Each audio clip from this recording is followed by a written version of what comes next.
welcome back to the Shuffle Squad. Zach Lesage here. Today we're going to be covering over the result of the late night 240, which is going to be the last late night event of our season before the Invitational. But the reason why we're covering this event, and we're going to be covering over deck lists and stuff like that, so stay tuned for deck lists, metagame, all that stuff. Links are going to be in the description too. The reason why we're covering this is because it's the only Pokemon TCG Prismatic Evolutions online event over 300 players. So late night, which the Shuffle Squad and myself, we run, it's the largest online Pokemon tournaments. The season's ending, next season's gonna be coming up soon. We'll have more details that later. But outside of Asia, where they've had Prismatic Evolutions events, we haven't had any major Prismatic Evolutions events in America, Europe, South America, Australia, anything like that. So we're going to be covering over this because there's some people that are going to Merida regionals in Mexico. There's players going to the Puerto Rico special events next weekend, the European International Championships, and of course League Cups, League Challenges, and locals for everyone else. So if you like that and it sounds good that we're going to be covering over some of the top deck lists, gameplay, and all that stuff, be sure to give this video a like, subscribe to the channel because we're so close to 25k, like actually just like I think a couple hundred away.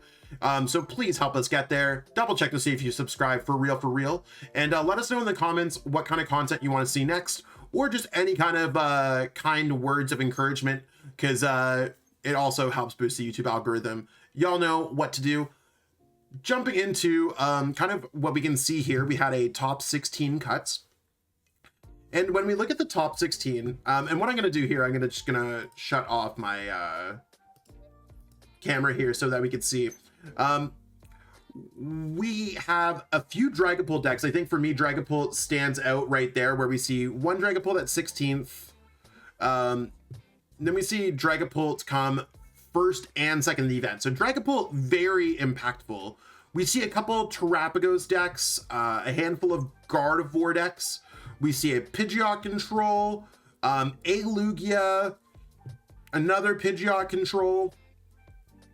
So I think there's a handful of different things that are seeing success here when it comes down to it. So I think there's decent decks out there. There's a lot of, the metagame's a little bit varied. There's some solid choices. And if we go through here, we can actually click on the metagame. We can see Gardevoir was actually the most played deck. Dragapult was the second most played deck. Lugia, Archeops, and Miraidon. I think, like, as my top 10 decks videos, Gardevoir, Dragapult, Lugia, and Miraidon are really the top 4 decks that have been covered more often than not. Surprisingly, we see, I always think that there's a decent bit, so that's just a bunch of random decks. Drago at number 5. And then Charizard at number 6. I would have thought we would have seen more of the Dawn, the Bridge, the Archaludon. But that was only 5 people playing it and 9 people playing it. So 9 wouldn't even put it there. So a lot less played than I initially anticipated. So, I mean, I think what it goes here, we can sometimes see through the win percentage of some decks. Pidgeot control looks really good. Charizard had a really good win percentage. Terrapagos had a really good win percentage. Sometimes a lot of this is just going to be players who didn't particularly do well. Not trying to name any names, but there's going to be a bunch of people in the 0 to 3s, 1-3s, people that just didn't necessarily do overly well with the deck, that kind of bring it down. And that's going to be a lot of it with the most played deck. So the win percentage might not always be the best, but sometimes you could look at a small percentage play deck that did pretty good and be like, huh, that did a little bit better than expected. And I do want to kind of go over some of the deck lists. I mean, I will, with us being Thursday right now, I will be going over the top 10 best decks. So whenever you're watching it, check out our top 10 best decks every single Friday, where I cover the best decks out of the metagame. We're going to go with Olivia Dragapults, starting things off, and we're just going to kind of cover some of the things there. Open as image, so we can see here. We have a lot of people are going 4-4-2 or 4-4-3.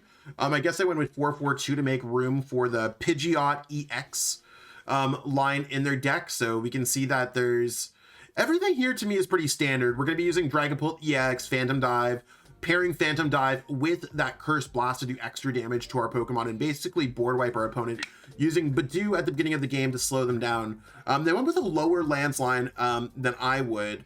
And I also like, I play Professor Turo in my list over Switch, but it's interesting to see some takes on some other lists as well. Artisan being a pretty cool card there, triple rare candy. Probably makes sense to have the Pidgeot in there as well. So overall, some cool stuff. Definitely a consistent list. We're going to see exactly what else we have at Gardevoir. Now, Gardevoir is another one of these top decks in format. A lot of people are debating, is it better to play Unfair Stamp, Hyper Aroma, Secret Box? And Gardevoir's added in Badoo to their deck to use with Itchy Pollen, slowing down their opponent a little bit. So a lot of the decks towards the top have added things or have the metagames paved their way to make it a lot better. To me, this looks like a pretty typical Gardevoir list, maybe just one that was ripped from a recent regional success and adding Badoo in. This deck's going to be using Psychic Embrace with all those energies in your discard pile that you pitch from Concealed Cards, Radiant Greninja, or Refinement on Curlia. And loading up various Pokemon. Monkey Dory can move some of that damage that you put with Psychic Embrace. Pretty cool deck here. Not my favorite deck in format. Gardevoir is one that we're not friends for whatever reason. But that's cool.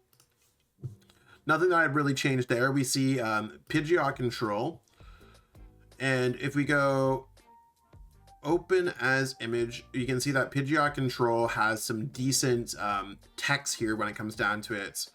We see that there's, I guess that Terapagos is kind of an interesting tech here that I wasn't necessarily thinking of with Unified Beatdown. I guess it can, there's no Area Zero, but maybe it can come out against some Area Zero decks.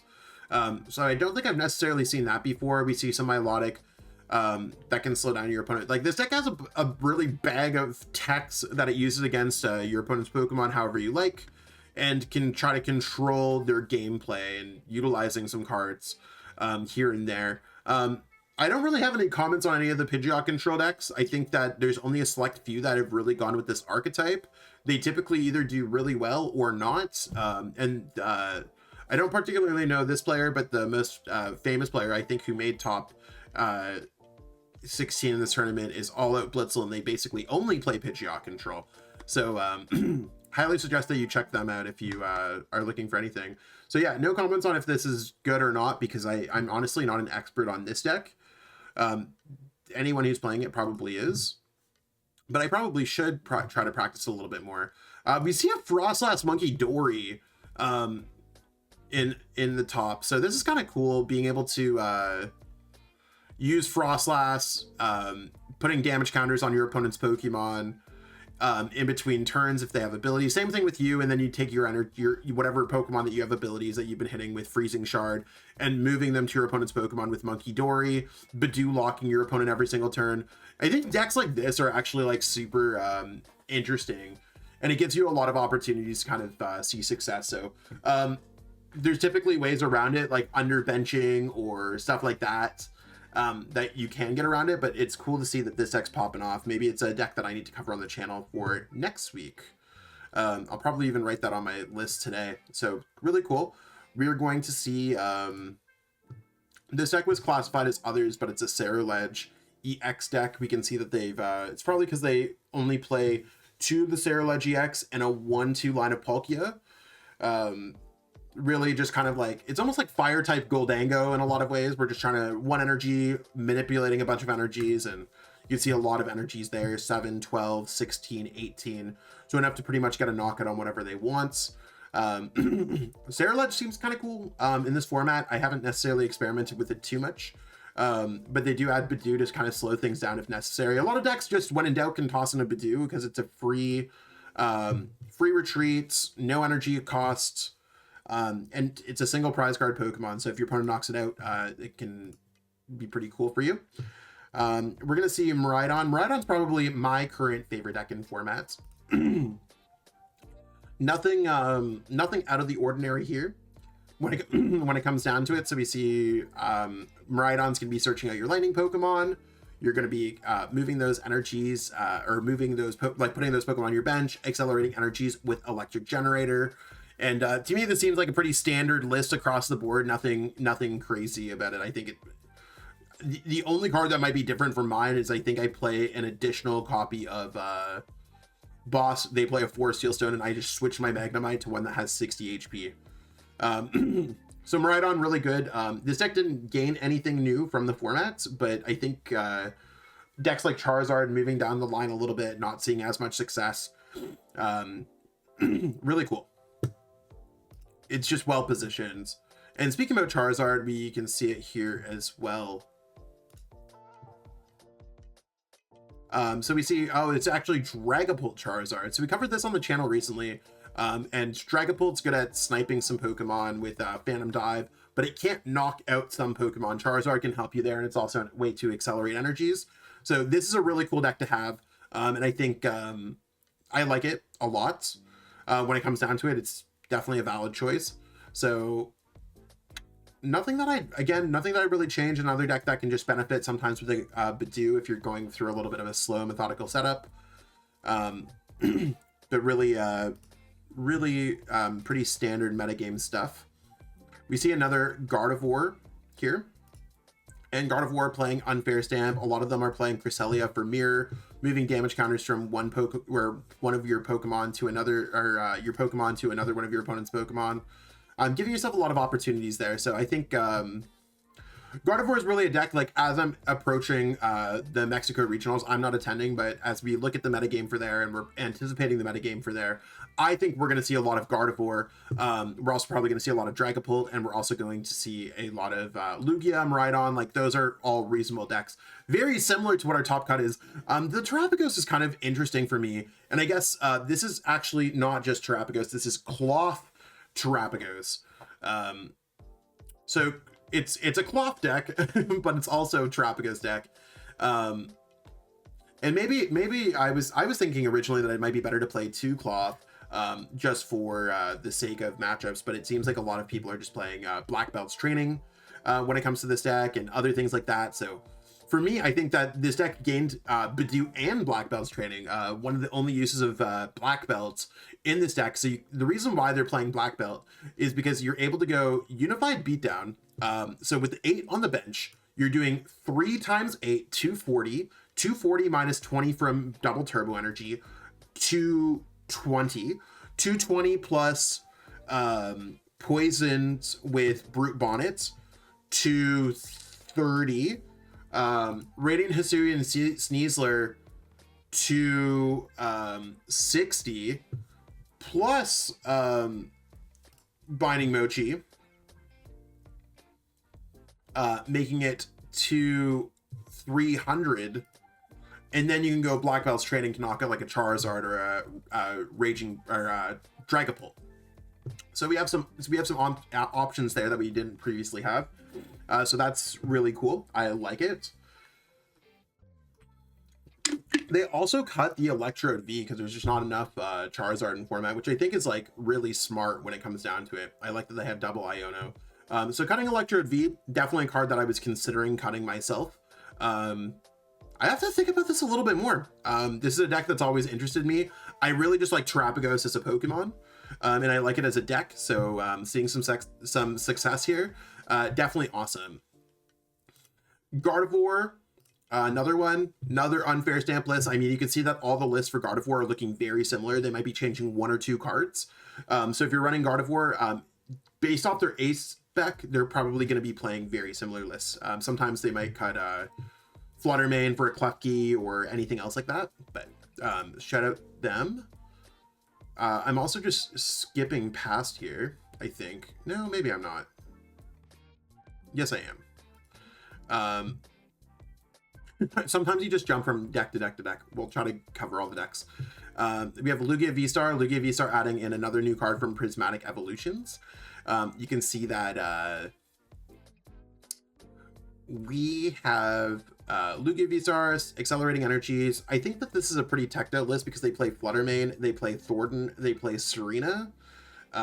They cut down on their Professor Research count. They went for Great Ball. So a lot of lists are just kind of experimenting a lot when it comes down to it. I like more of a straight up consistent list when it comes down to it. But if it works, it works. I mean, as long as you're able to get off Summoning Star, get those Archeops into play, no harm, no foul, right? Now, I'm just trying to look through where I might have skipped off here. I think we actually got to all these. I think I just jumped ahead to Terrapagos a little bit ahead. And then we check that out list. And then here's All Out Blitzel's list. I think All Out Blitzel, definitely what they know a little bit more, the most about this control build. So their lists are always wild. Cards like Chen Pao, and it's like, do I even own Chen Pao in real life? You could discard a Stadium in play. Like, there's a lot of things that you can do to stop your opponent when it comes down to it. And they're going Grand Tree, getting their things out in play, and then dropping Chen Pao to stop that. I think that's a really cool strategy and a really cool use of Grand Tree to accelerate your evolution. So good on them. We see another Gardevoir here. 6 Psychic might be the lowest, but they're going with Secret Box. Again, really similar of the Ionos, the Arvins, stuff like that. So just a change of the A-Spec for the most part. They were the highest place in Gardevoir. We see another deck here. Oh, they're playing Ditto in their deck, and they're going with Iron Valiant EX. So some cool techs here that we've seen in the Cloth archetype. Again, cutting the Hisuian Electrode V. We see Iron Valiants. You may put 2 damage counters on one of your opponent's Pokemon. That's awesome. Then we see Ditto being able to use the attacks of any basic Pokemon in your discard pile except for Pokemon with a rule box. So you can use that as a Bidoof. You can use that as a Cloth. I think it's either it's a Cloth or a Bidoof, which is interesting. I mean, it does allow you to use Cloth as a way to, or Bidoof as a 70 HP attacker, right? This Pokemon can use any attacks of any basic Pokemon in your discard pile except for Pokemon with the rule box.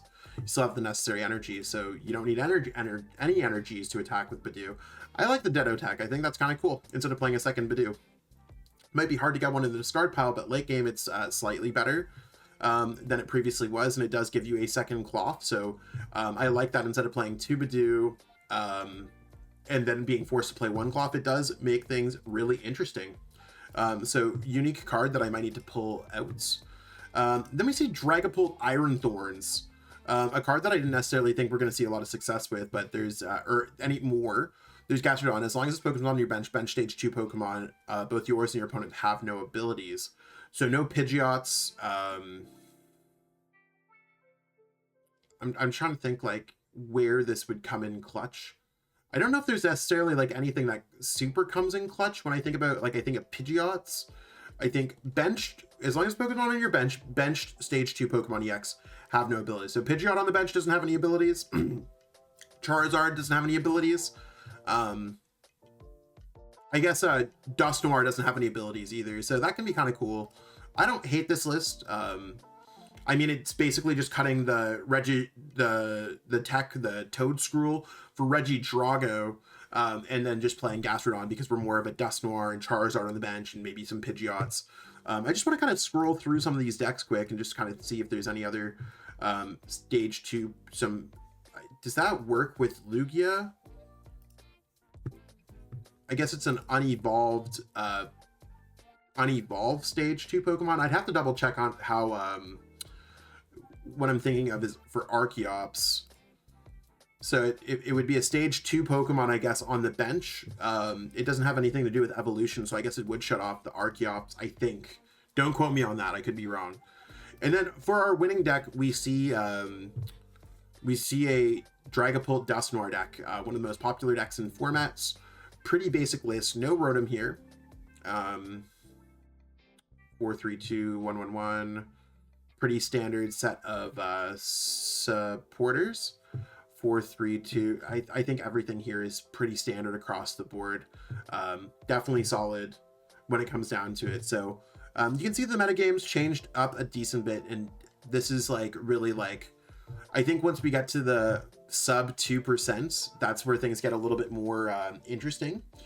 But I think like if we're looking at top 10, Gardevoir, Dragapult, Dusknoir, Lugia, Miraidon, Regidrago, Charizard, Raging Bolts, Pidge Control, Goldango, Sarilege, Snorlax looking pretty good, Charizard. And I could probably turn back on this now. There we go. See how I have everything set up in OBS. So overall, I think the metagame's interesting. We're gonna see, like, I think a lot of players might look at this event and be like, yeah, we actually have some decent decks to look at when it comes down to it. I recommend looking into this event. I'm gonna have it in the description. If you want to copy and paste any of these decks, be sure to check out the link in the description. You can click on any of these and you can copy them right to your clipboard and put them right into PTCG Live. If you need any cards for that, check out our sponsor at PTCGO Store. You can use code TSS5 to save 5%, or you can go get the cards physically from kfabecards.com and they'll send them right to you. That's where I get all my cards from. So I know tomorrow's going to be top 10 best decks. We're going to see the regionals in Mexico this weekend. Really excited to see the results of that. Cheering on my friends and any of the homies that are over there. And of course, I'm getting ready for the London European International Championships. So as I continue to build decks and prepare, I have a couple of I have a league challenge, a league cup this weekend. Next weekend, I'm celebrating my birthday weekend with my family. So I'm really excited. We have some awesome plans around Montreal. And then I'm going to be off. I'm leaving partway through the weekend to spend some time on the east side of the United States before I end up flying to London because I found some better flight options out of there than Montreal. So if anyone's looking for any preparation for any tournaments, whether it's locals, league challenge, league cup, regional, special event, internationals, I do have availability next week, Monday through Thursday. So hit me up. Totally would love to help you on your Pokemon journey. And until next time, I'll catch up with all y'all later. Peace out and have a great one.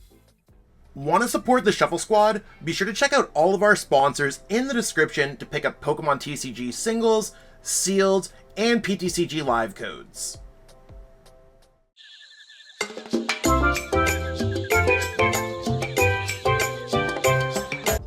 You made it to the end. Thank you so much for watching this entire video from the Shuffle Squad. Honestly, from the bottom of our hearts, we appreciate each and every person that supports our content, watches what we have going on every single day, every single week, even from time to time, and continuously allows us to have a forum to project our creative content towards the Pokemon TCG community. So if you haven't already, be sure to give this video a like, subscribe to the channel, and even leave a comment to help boost the YouTube algorithm. That being said, we'll catch you with our next video. Thanks again. Take it easy.